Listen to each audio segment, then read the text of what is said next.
আগ্রহ আর আস্থার অভাবে সার্কের কার্যক্রম এগোচ্ছে না উল্লেখ করে নোবেলজয়ী অর্থনীতিবিদ ডক্টর মোহাম্মদ ইউনুস বলেছেন, এর ফলে অর্থনৈতিক উন্নয়নের সাথে সম্পর্কিত অনেকগুলো কাজ সম্পন্ন হচ্ছে না। সোমবার চট্টগ্রামে এক অনুষ্ঠানে তিনি এসব কথা বলেন। সম্প্রতি ভ্যাটিকানের পোপ এবং মিয়ানমারের অং সান সুচির সাথে মতবিনিময়ের অভিজ্ঞতা বর্ণনা করে প্রতিবেশী দেশ হিসেবে মিয়ানমারের সাথে বাংলাদেশের সম্পর্ক জোরদারের উপর গুরুত্ব আরোপ করেন ডক্টর ইউনুস। আর ভারতের প্রধানমন্ত্রীর শপথ অনুষ্ঠানে সার্ক নেতাদের আমন্ত্রণ ইতিবাচক উল্লেখ করে অর্থনৈতিক ভাগ্য পরিবর্তনের স্বার্থে সার্ককে আরও কার্যকর করার কথাও বলেন তিনি। এটা জন্ম হওয়ার পর থেকে এটা কার্যক্রমটা আর করতে পারেনি, এগোতে পারেনি। কিছু আনুষ্ঠানিকতা আছে।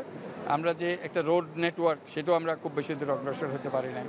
আমরা যে বললাম যে গভীর সমুদ্র বন্দর, যেটা হলে আমাদের সার্কের অনেকগুলো দেশ এর মধ্যে যুক্ত হতে পারত, বিশেষ করে ভারত, ভুটান, নেপাল, এরা যুক্ত হতে পারতো। এটা আমি তারপরে বলছি সার্কের সঙ্গে মায়ানমারেরও যোগ দেওয়া উচিত।